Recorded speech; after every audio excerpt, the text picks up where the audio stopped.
Good morning and welcome to all. I call the 2019 APSA Business Meeting to order.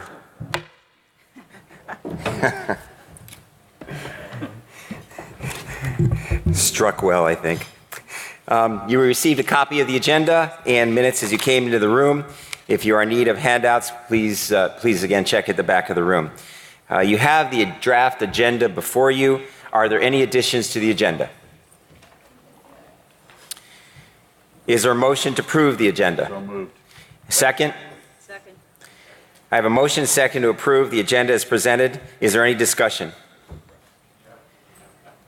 Hearing none, I assume you're ready to vote. Please note regular, associate, senior, and international members in good standing of the American Pediatric Surgical Association may vote during this meeting. All in favor of approving the agenda as presented, say aye. Aye. All opposed? The ayes have it, and the agenda is approved. You received a copy of the draft minutes of the 2018 business meeting. Are there any changes to the draft minutes? Is there a motion to approve the minutes? Is there a second? I have a motion and second to approve the minutes as presented. Is there any discussion? Hearing none, all those in favor of approving the minutes as presented say aye. Aye. All opposed say no. The ayes have it, and the minutes are approved. During this morning's meeting, if you need to ask a question or comment, please rise and approach the microphone. Once you have been recognized by the chair, state your name and then proceed with your question or comment. For the Secretary's report, please welcome Dr. Max Langham.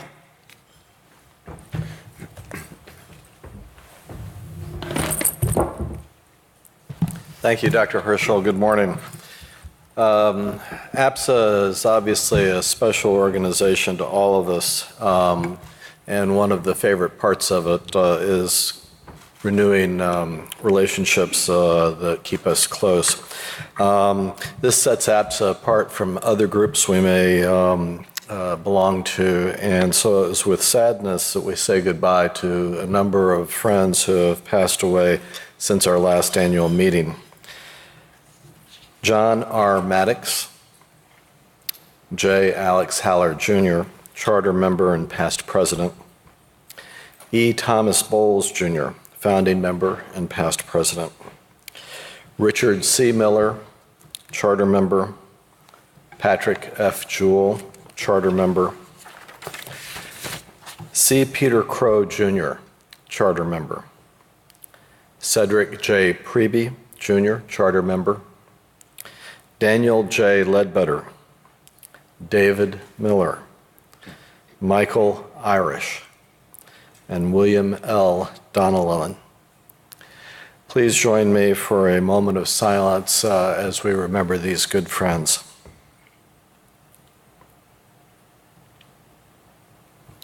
Thank you, and thank you, Dr. Herschel.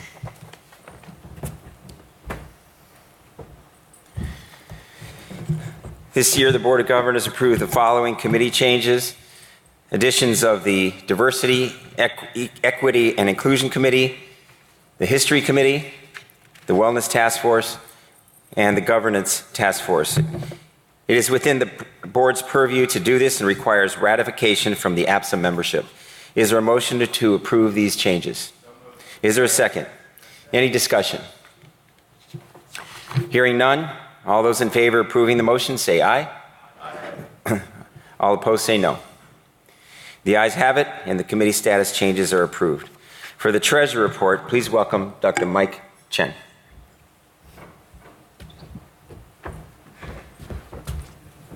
Good morning.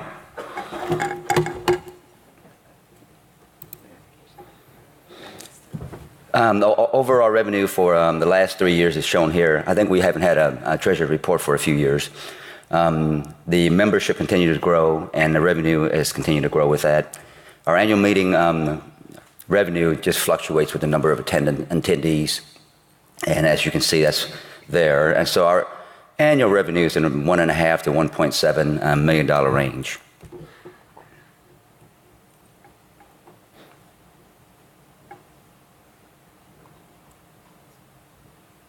Trigger finger over here. So overall expenses, this is what you see here. Membership is about $450,000 to $500,000 a year. The board and the committees have been much more active, and so the The amount of money we're spending on that has gone up some, and I think it's been a worthwhile investment. The annual meeting, the expenses again fluctuates with the number of attendees and where the meetings are held. Management fee has gone up a bit, primarily due to increased activities and an increased number of members we have in our organization. So you can see the operating revenues over expenses in that first line.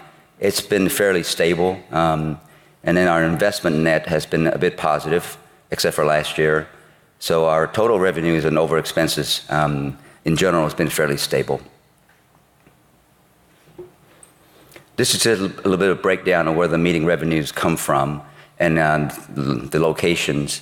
I think our members vote with their feet regarding where they go, and so it's important to the members where we have this meeting. The registration fees in the $500,000 range.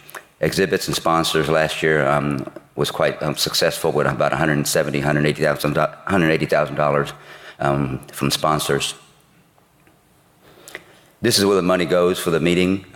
Some money for the invited speakers, and fairly expensive for the AV system.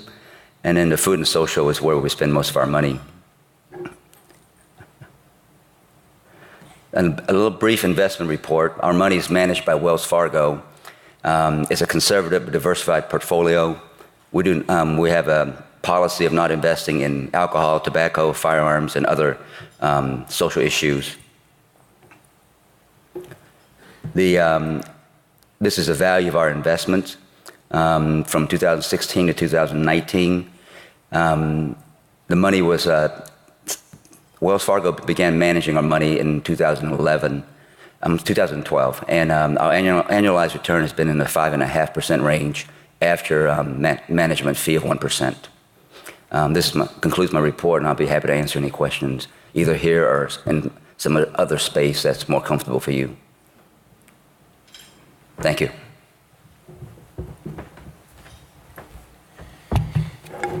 Next, we'll hear the Advocacy Report. Please welcome Health Policy and Advocacy Committee Chair, Dr. Marion Henry. Thank you. The Advocacy Committee has had a busy year this year. We combined forces with the surgical section of the AAP Committee to do a pilot of a joint committee, and that has been very successful, joining our forces. Through the committee, we have signed on to national issues such as the ACOG letter on national maternal health and well-being, refunding of CHIP. We submitted a firearms survey of our membership, and the firearms statement that was written as a joint effort by the Advocacy Committee and the Trauma Committee will be published in Pediatrics and the Journal of Pediatric Surgery in July.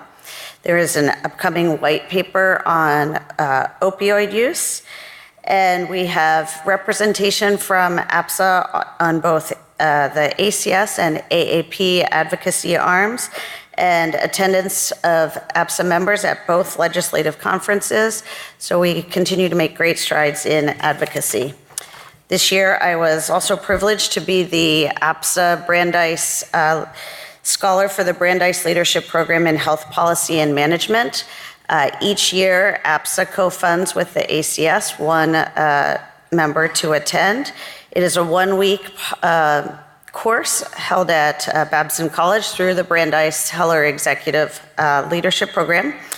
And the course has a sort of divided focus or dual focus. One is on policy, and the policy portion of the course is led by Stuart Altman, who is one of the preeminent leaders in healthcare policy in the country. He has either worked for or advised the administrations since the 70s, and he leads the policy section of the course. So you're really learning healthcare policy from the person who's been on the ground the longest, really learning from the preeminent leader in the field. The second half of the course focuses on management science and the process of leadership, and it's directed by John Chilingarian, who is the director of their executive healthcare MBA program, and discuss topics such as goal theory, fair process, collective intelligence, and strategic thinking. And it is led by a team of instructors from the Heller School at Brandeis. It was an outstanding opportunity to take leadership to the next level, and I'm pleased to announce that next year's health policy scholar is Dr. Jeff Lukish.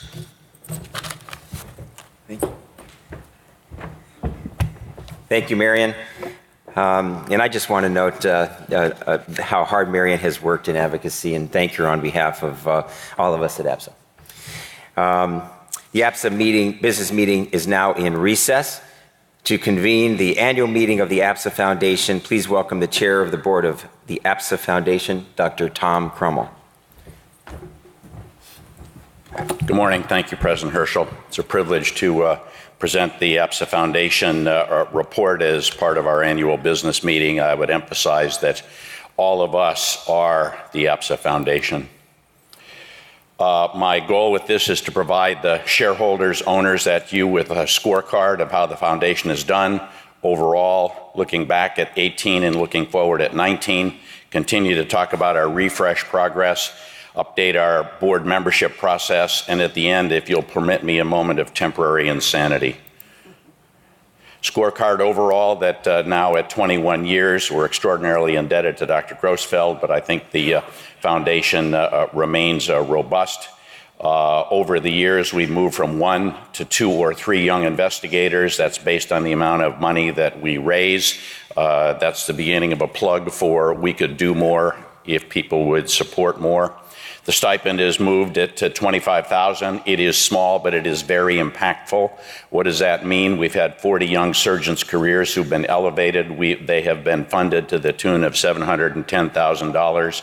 And here's the most telling stat.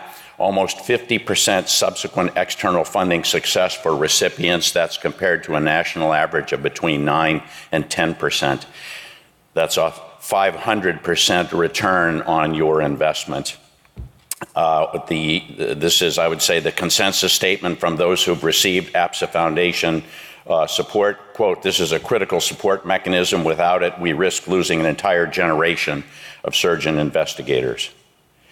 Overall, in the course of the history, about 51% of APSA membership have contributed at least once. That's a total of 414 out of our 811 current membership.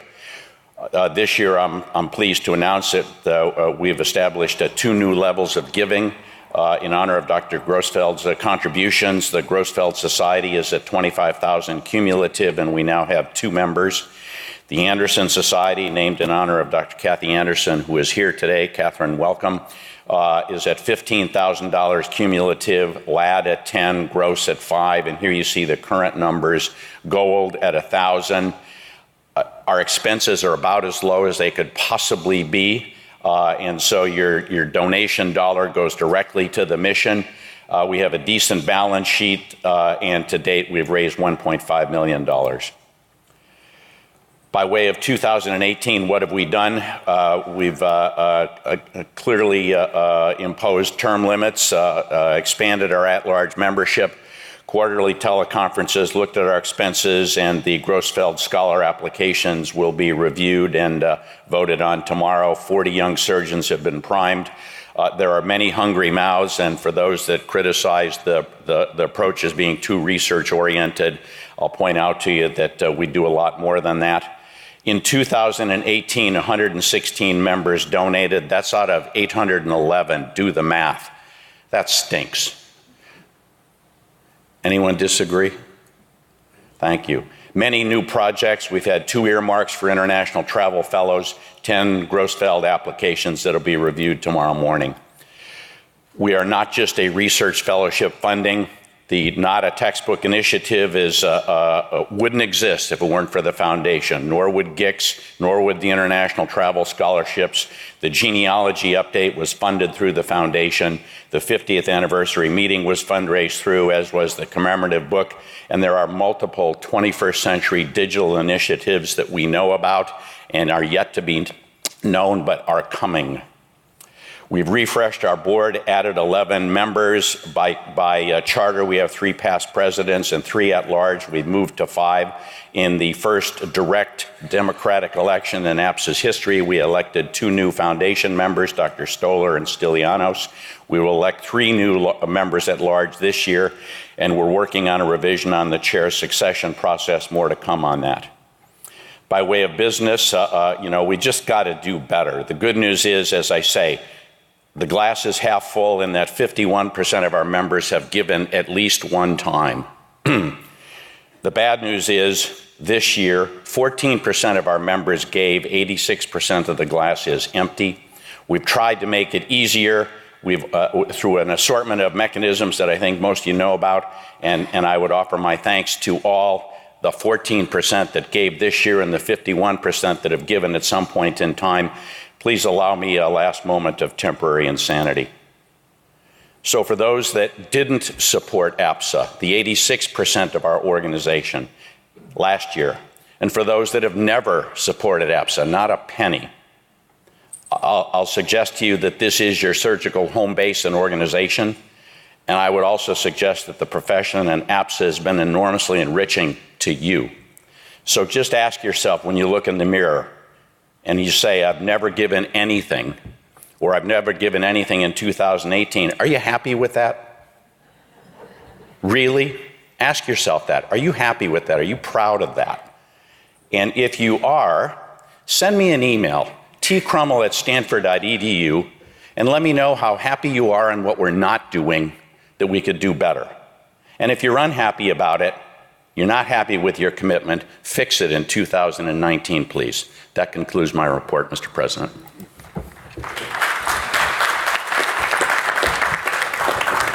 Thank you, Dr. Crummel. It's clear that the foundation is in capable hands, and we look forward to hearing more. So the APSA meeting is now reconvened, and I welcome Dr. Marjorie Arca with a report from the American Board of Surgery. Good morning. I thank the APSA Board of Governors for allowing me 10 minutes to give you an update from the American Board of Surgery. This started last year because there are a lot of changes that are going on at the American Board of Surgery that I feel would be important for APSA members to know. I just wanted to put forth the faces of the current members of the Pediatric Surgery Board of the American Board of Surgery, Drs. Doug Barnhart, Day Chung, John Waldhausen, Dr. Frederick Skorla, Dr. Mary Edwards, Dr. Casper Wang, Dr. Pramod Puligandla, and myself. We have the honor of serving APSA, and come June, both Drs. Waldhausen and Frederick Skorla would finish their 6-year term at the PSB, and will be replaced by Dr. Steve Lee, who will represent the ACS Advisory Council, and Dr. Andrea Hayes Jordan, who will represent this organization. So this is the one section of the meeting that actually did not have a history. And so I thought I'd put a little bit of history there. The American Board of Surgery was established in 1937 by a number of surgeons who convened at the ASA. The Pediatric Surgery Board, as you saw in the Saturday vignette, was proposed no less than 3 times by Dr. C. Everett Koop and was rejected 3 separate times. And Dr. Randolph, I believe, told him to, Dr. Beardmore to lay low, but Dr. Beardmore staunchly and strategically lobbied for the Pediatric Surgery Board, and finally, in 1972 was approved by the American Board of Surgery and subsequently approved by the American Board of Medical Specialties. I'd like to say that we, the Pediatric Surgery Board, was the first subspecialty board of the American Board of Surgery. Don't believe the vascular surgeon, we were there first. And the first certificates for the Pediatric Surgery Board were given to Dr. Gross and Dr. Swenson, certificates 1 and 2. They were grandfathered in. And wouldn't you know, Drs. Beardmore, Randolph, and Rowe had to take their boards as well. I wonder who gave them. I wanted to talk about a very important change for the American Board of Surgery. As of 2019, the 10-year recertification exam will not be issued for general surgery, pediatric surgery, vascular surgery, and surgical critical care.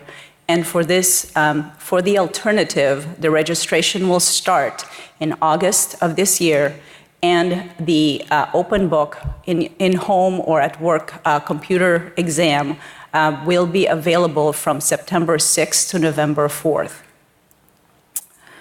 So continuous certification is one of those things that the American Board of Surgery had to do very quickly because there was such a distaste for the 10-year recertification exam. A lot of the diplomates, not just in surgery, but in internal medicine, family practice, and pediatrics, felt that the 10-year exam was really not value added to them. It was actually an annoyance. It did not help them. It actually hurt them because it took them away from their patients, gave them an anxiety-provoked day, and so they said, this is not useful to us, and therefore, why is the board useful to us? So in 2017, the American Board of Surgery said, we will offer an alternative, the continuous certification exam, which is a 40-question open book test. For general surgery last year, there were a module for core content, general surgery, of 20 questions, and there were 5 modules that were available to take as well, and these included elementary tract, breast, among 3 others. So that in 2019, that 10-year continuous certification open book test that you could take in your home will be available as well for general surgery. That will be available every year. And this year, the subspecialty boards that will be offering this same recertification exam would include pediatric surgery, surgical critical care, and vascular surgery as well. For our recertification exam, it is a 40-question open book test. This is not modular at all, so it encompasses everything pediatric surgery that will be applicable to your practice. It takes, you need an 80% correct to pass the exam. When we say open book, it means that the articles from which the questions are derived will be available to you through the same website. And you get a second chance to retake it if you get at least 40% correct. So if you got like 67% correct, you could retake the test. You can pause the test at any time and come back within the 2-week window from which you started the test. The registration, again, opens in August. And there's a lot more detail regarding it, and Dr. John Waldhausen will go into those details on Wednesday at about 11 o'clock with the Education Committee session. The CCA, to maintain your certification, has to be taken every other year. There is a $285 per year fee for the first CCA that you take, and other assessments will be an additional $150 per year. So for me, for instance, I took the general surgery CCA last year. That was $285. I have to pay that $285 again this year for general surgery certification. And when I take my pediatric surgery CCA, it'll be a slightly lower fee of $150, and for critical care boards, it's $150. So this is a new exam. The members of the APSA Professional Development Committee, who's been writing these wonderful questions for our members for the last several years, have been one of our folks who are contributing excellent questions for this assessment. There will be a mechanism by which the ABS would have, if you would like to be a consultant for this exam moving forward. Just a word on in-training examinations, qualifying examinations, certifying examinations. The Pediatric Surgery Board proposed to the ACGME-RC minimum case requirements to sit for the pediatric surgery boards that will be in place in fall of 2019. The blueprint for the written boards and the P site will be revised, and we had asked both the APSA Board of Governors, some select APSA members, and the program directors to give input. And a certifying exam or the oral boards have been standardized and will continue be standardized for a fair examination moving forward. This is a different thing. The focus practice designation is a new concept that was put forward within the last 7 years by the American Board of Medical Specialties.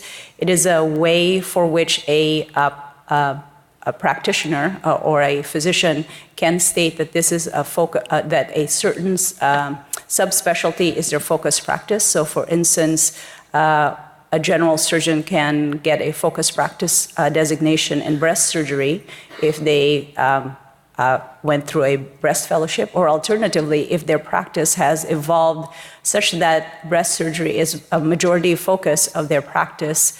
The American Board of Surgery submitted the first application for a focus practice designation to the ABMS for metabolic and bariatric surgery. The open comment currently is the open comment section. I did tell our obesity committee that this is going on, so they can take a look at it and make sure that our specialty is represented for this FPD. I wanted to show you something that we are working on with a lot of people within our discipline. This is the pediatric surgery qualifying examination and oral examination failure rates. The black graph represents our failure rates in the last 9 years for written boards, and then the blue for our oral examinations. Our leadership, our program directors, and as well as the PSB is sensing that there is an upward trend in the failure rates for our standardized examinations for our fellows. And so we are working very hard to remedy this. The first thing that we try to do is the minimum case requirements to be able to sit for the boards that I already alluded to. The other thing is we convened the first ABS-sponsored Pediatric Surgery Summit that focuses on high-level discussion of pediatric surgical training issues, and this involves the ACGME, leaders of the APS, TPD, Pediatric Surgery Board, and the RC, and we're continuing to ask the questions of the right training, the right number of years for training, and the correct number of training programs within our discipline. And as a result of that, we are exploring other training paradigms beyond the traditional 5+2 years in pediatric surgery, including early specialization programs in pediatric surgery, flexibility in training, and integrated programs. More to come on this, but just to let you know. Thank you.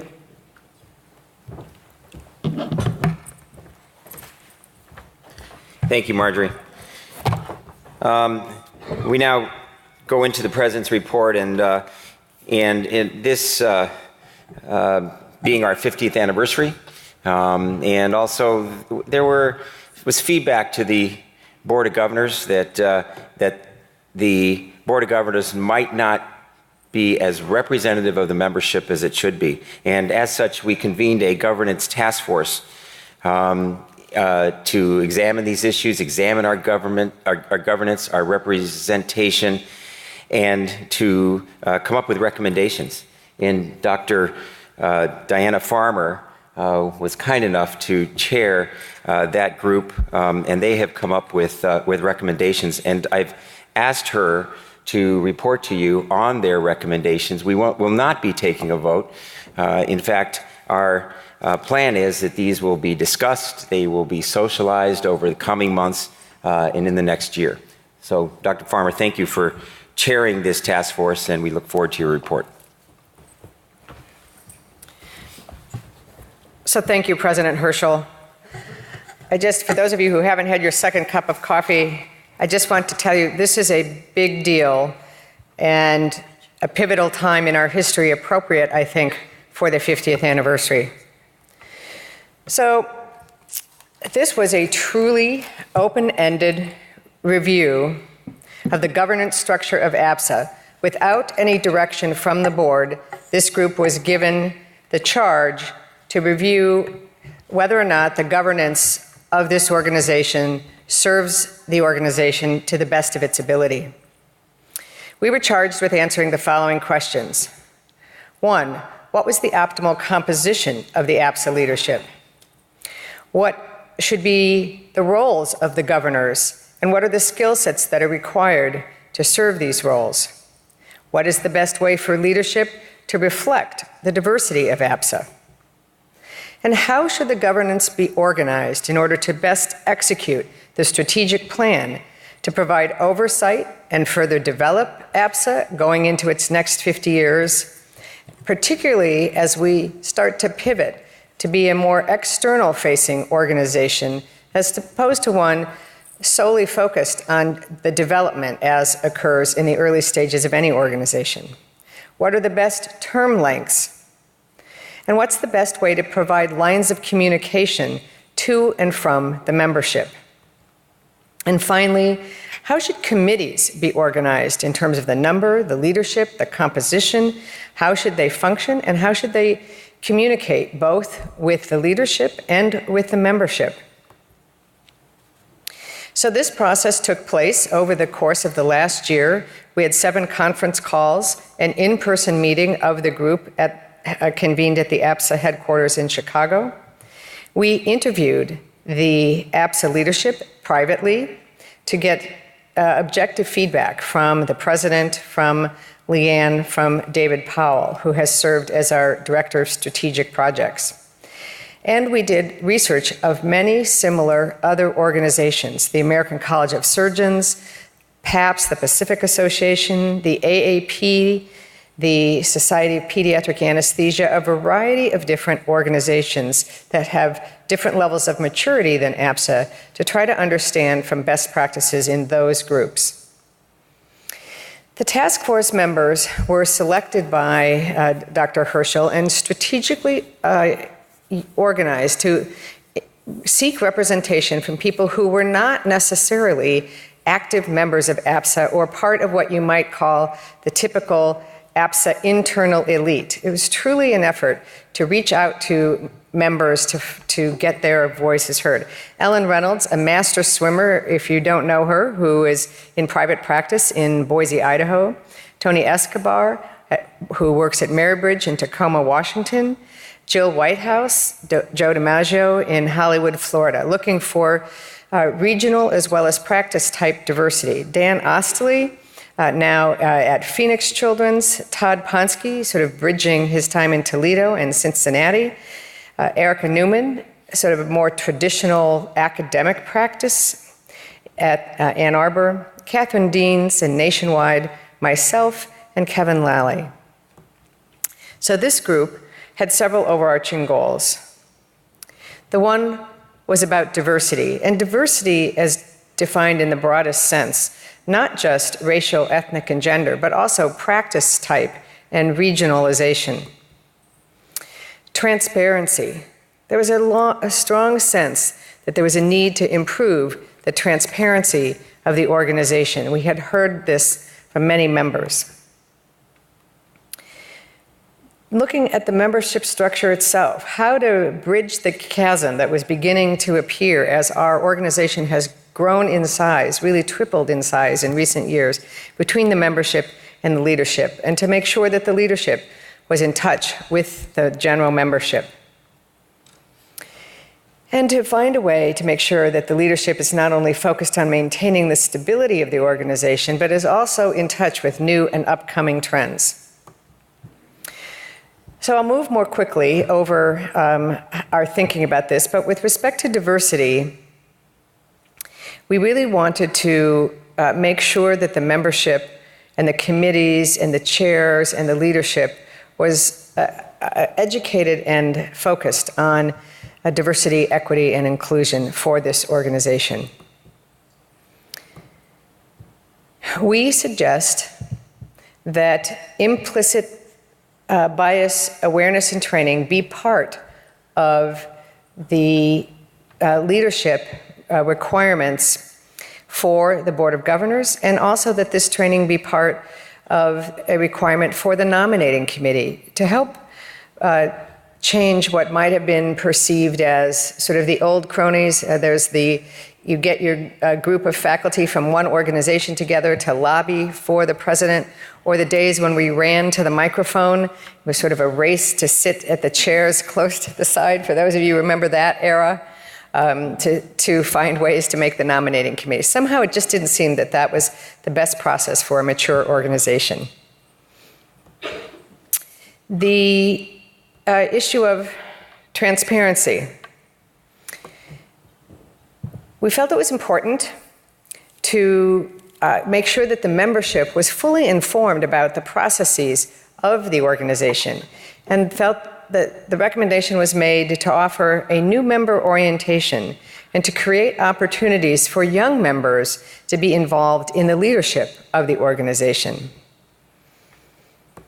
To that end, we recommend a new member orientation to include the structure of APSA and how to get involved in committees, the structure of the surgical section of the AAP and what its relationship is to APSA.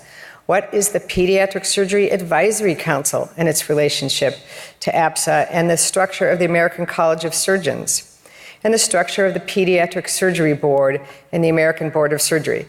It's difficult as a new member to understand the relationships of all these activities.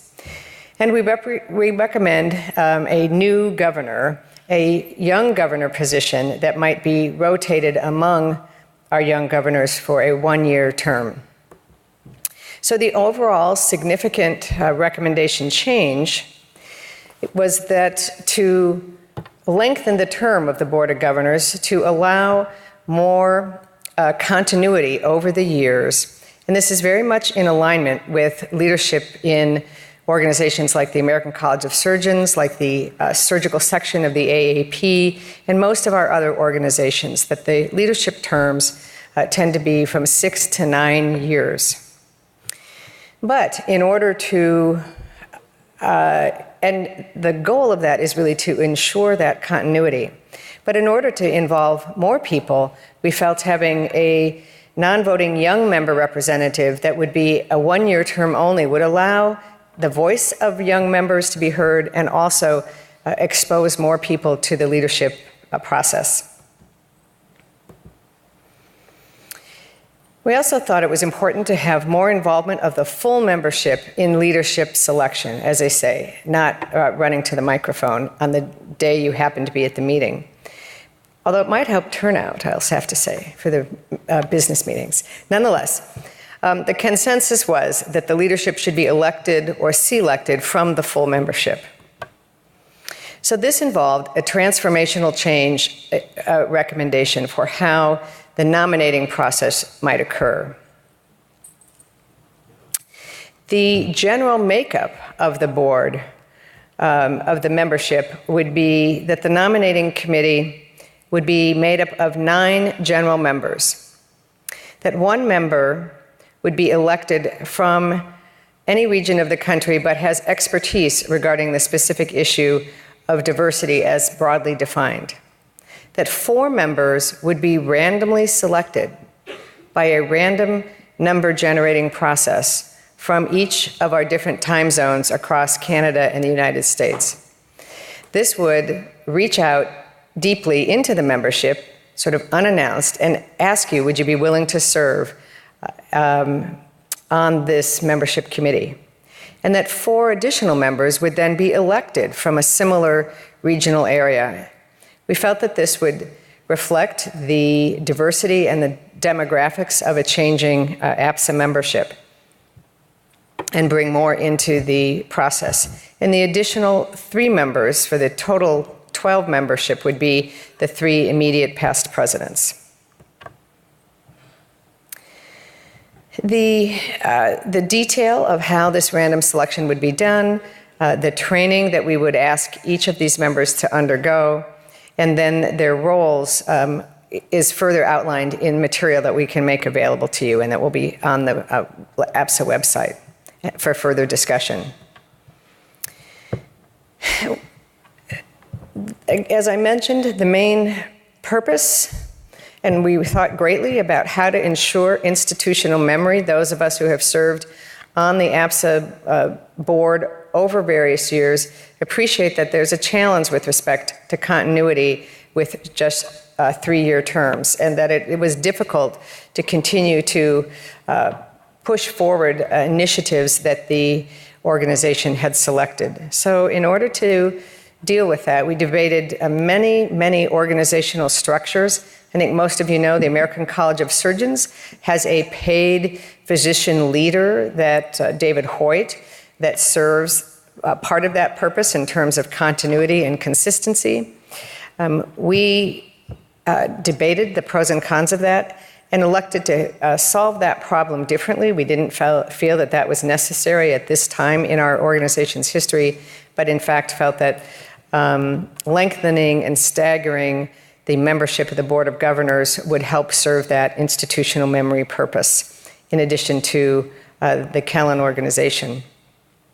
So again, we propose and expanding to a total of 5 governors and giving essentially specific jobs to the governors. To this, they would have a portfolio of committees under their leadership that they would help shepherd, if you will, and be the liaison between the membership of those committees and the Board of Governors.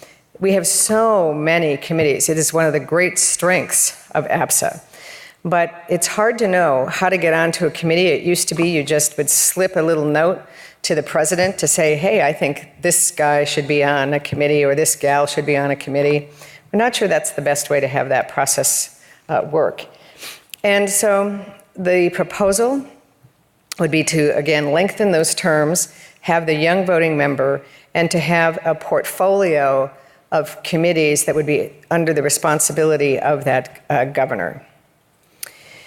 That the selection of who should be on committees, it's too difficult to now know all 800 members when you're the president of APSA, and that perhaps focusing the areas of expertise would be useful and would give the membership knowing who the point person is. If you've got someone that you think ought to be on one of these committees, that governor under whom that portfolio is would help guide the membership along with the current chair and vice chair of the committees. They wouldn't run the committees, but they would serve as a liaison for those committees.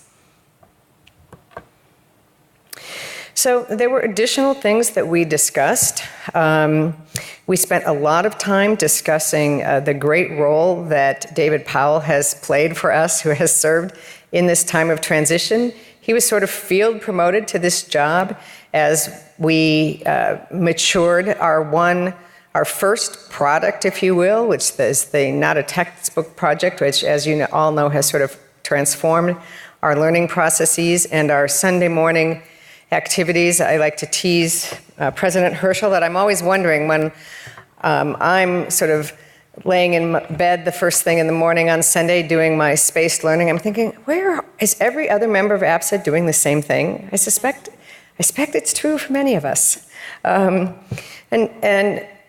Powell has served a tremendous role in this regard. But the question is, you know, what do we do when David decides he doesn't want to do this anymore? How can we ensure the continuity of some of these projects that transcend more than 3 years? And again, I think there may be some roles for someone who serves as an editorial function for that specific project and perhaps other projects to follow, but they wouldn't necessarily be part of the strategic planning and the governance of the organization. So these were the recommendations of the task force. We want to make all of this available to the membership so that they can provide comments and advice to the Board of Governors, who will ultimately make the final decisions around these things.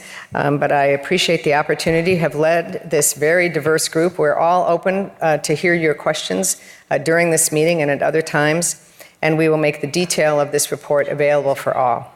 Thank you for the opportunity to share this transformative thinking around the Board of Governors, and it was truly a privilege to serve. Thank you.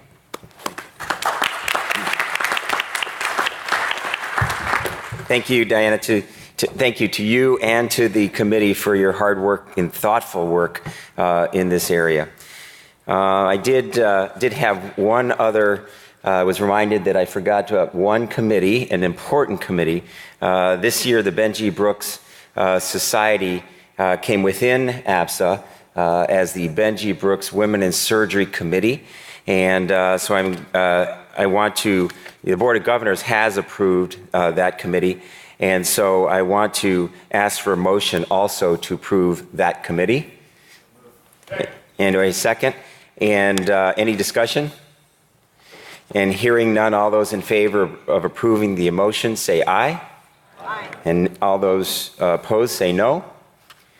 The ayes have it, and the committee status changes are approved, and we're just so thrilled to have the women in surgery come within the APSA It's about structure. time. So I'm now going to ask if there's any new business to come before the body or any old business, and I also will ask if there's any questions regarding the reports that you just heard. Dr. Upperman. Morning, Mr. President, and thank you for a wonderful meeting. I have a couple of questions and comments that come to mind. Again, I applaud the efforts of Dr. Henry and her work around advocacy, and in particular, I want to add to her comments with regard to the firearm issue. As many of you know, this morning we learned that one of the victims of the Columbine tragedy from about 20 years ago was found dead in his home, the nature of which is unknown, but some believe it was as a result of some of the issues that have been long going since that incident had occurred. And that reminded me of really the tragedies that we see, and as our watchword is that we are saving for a lifetime, I'm reminded about the importance of trauma care, but also the aftercare. And so the Trauma Committee spoke at length at our meeting yesterday about looking at this issue of firearm safety, but also looking at some of the rehab issue and sort of the tail end effects of trauma. So I encourage all the members who are part of trauma centers to step up and step into these issues and look at the broader issues beyond the operations and the acute interventions, but also look at some of the social issues and some of the community issues that arise from these tragic events. The question that I have is actually to our leader of our foundation, Dr. Crummell, and it's actually a simple question because these things come up. Now, again, I stand by our foundation president when he says, you know, what's going on if you're not giving. But the question I have, is there a limitation on an application if a young investigator wanted to study, for instance, something like firearm safety or the social determinants that may be around violence? Is there going to be a limitation by this particular foundation to seek such grants? We'd be happy to entertain an application. That's an excellent answer. So some of you say, well, you know, the CDC, they may or may not fund, the NIH may or may not fund. Well, we can fund these things ourselves, and we understand that violence is affecting many of our communities, rural or urban, and we have a mechanism for funding and finding out about some of these determinants, and I encourage all of you to give for these efforts. My last comment is to the courageous and great Dr. Farmer. I love governance. I love all things about organizational design and leadership. And I guess the quick question there is, as we move forward, it's great we have job descriptions and we have some focus goals for these roles. Are we going to add some training to that? Because I think identifying energetic individuals is going to be great, but I find that the training that goes along with bringing people into some of these organizations is lacking. So I would encourage us to also factor that in. But thank you all for your wonderful reports and comments today. Thank you, Dr. Upperman. Thank you very much. To answer the question about training specifically, we started with wanting sort of implicit buying, specific implicit bias training to be part of the process, both for people on the nominating committee, as we'll be seeking people from random at the membership level, and also for new governors. Additional training, I think, for governors who now will be in a job potentially for 6 years, I think is an important thing to consider. Thank you. John. Quick question for Diane. You didn't mention the role of individual members volunteering to serve on the committees. So I presume there'll be a mechanism for that if there are certain members, particularly young members, that would like to serve on a particular committee that they have interest in or expertise in. Will that, presuming that's going to be available? Yes. So we propose that there will be, for those elected members, both of the nominating committee and for people who want to apply for positions as a governor, et cetera, that there will be either a 250-word sort of application statement of who you are and why you'd be interested, and also a one-page statement for those interested in a board membership position. We have not gone into the granular detail of how to apply for committee membership and how to increase turnover there, but I think that that would be one of the early activities of the new redesigned Board of Governors to help clarify, to bring that level of transparency down to the committee level. A challenge we have right now is once someone is on a committee, they never want to be off the committee. Most people want to serve on that committee for life. And at some point, that's a problem because you've got committees that are over 100. And so how do you harness this great energy of this organization? It is amazing energy of volunteers. There is no other organization that comes close to the activity of committee members here. So bringing rigor to that process and the process of change, I think, is key. Dr. Glick. Good morning. Diana, the task force seemed like it really made some great recommendations. In the spirit of shared governance, where transparency is the highest value, but for everyone to have a seat, a voice, and a vote is almost right up there at the top.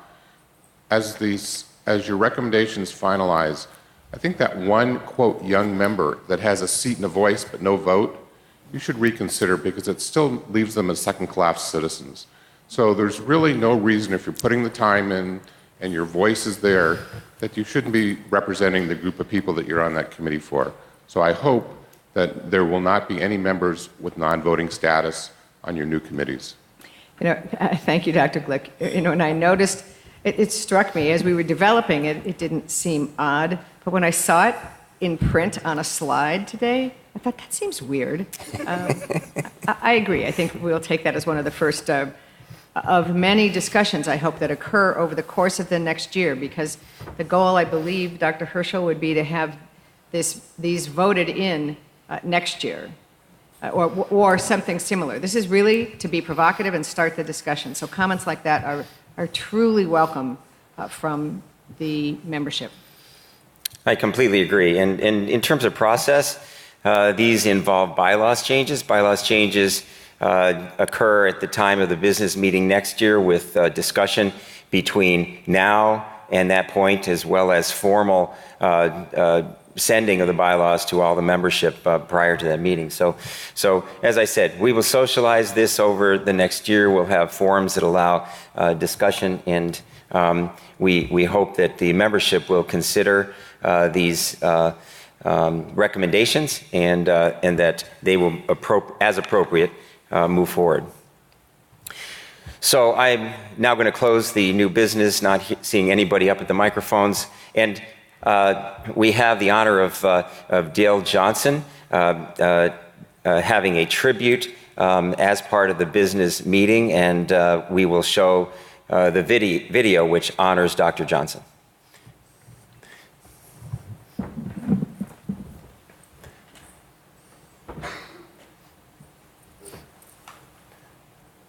Hello, I'm Katie Russell, and it's my absolute pleasure to give this tribute on Dr. Dale Johnson, one of the founding fathers of pediatric surgery.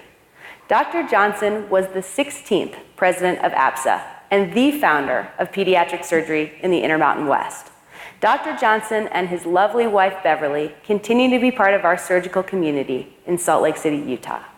Now, Dr. Johnson originally wanted to be a dentist.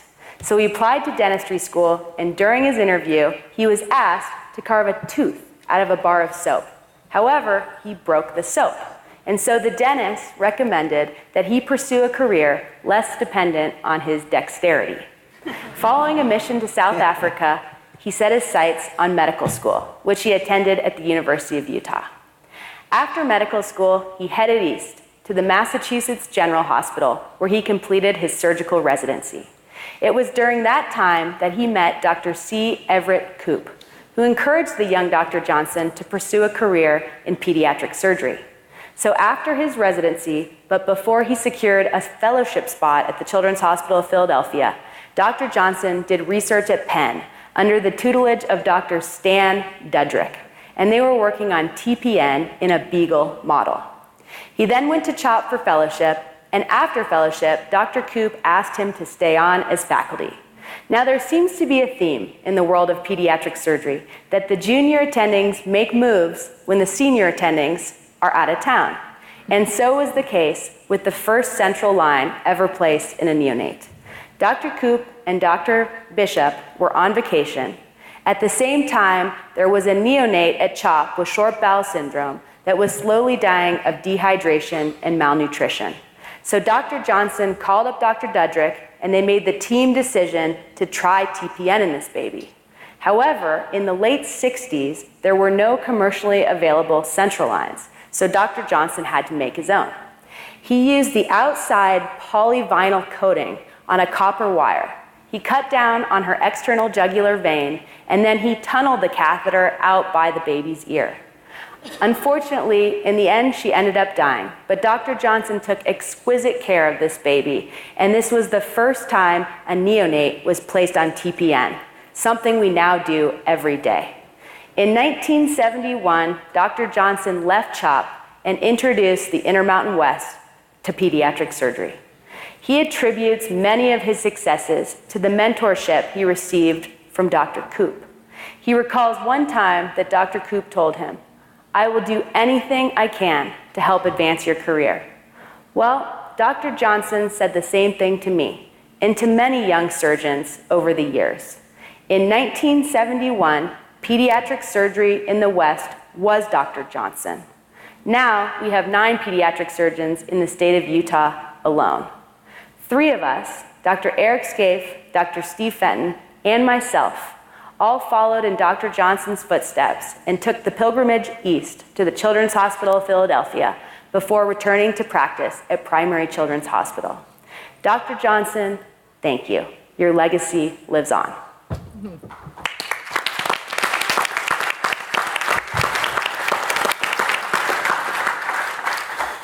That was a lovely tribute. So it's time to present you the incoming president of the American Pediatric Surgical Association.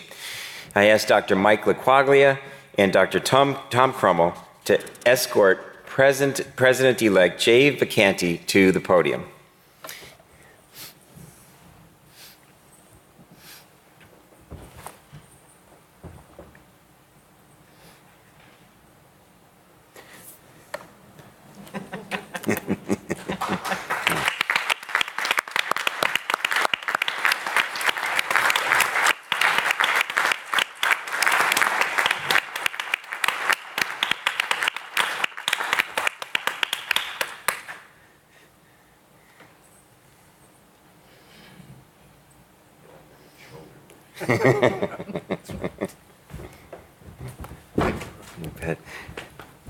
Dr. Vacanti, it is my great privilege to welcome you as the incoming president of APSA and to present you with this gavel.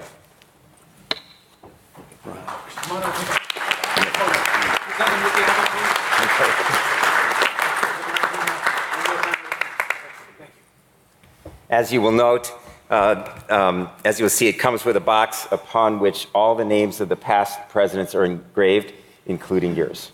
So congratulations, Jay. Thanks again.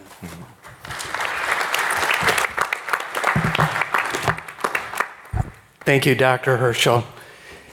It is an overwhelming honor and a privilege for me to have been selected by the membership in the organization to lead this organization over the next year. It does not escape my attention that this entire structure is voluntary. So all of the membership, all of the commitment, all of the work of some of the most creative, talented, and hardworking people exist in this structure, this organization, by choice and by volunteerism.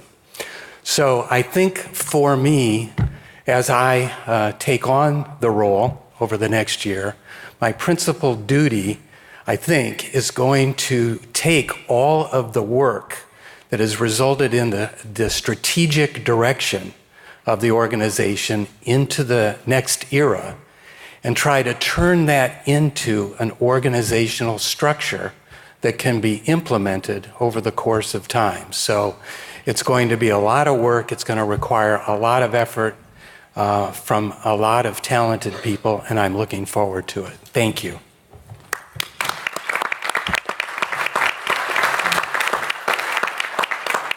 So that concludes our business meeting. Do I hear a motion to adjourn the business meeting? Seconded? We have a motion and a second to adjourn. All those in favor say aye. All opposed say no. The ayes have it, and the meeting is adjourned. We will convene sharply at 8:15, which is approximately in 14 minutes. Thank you all.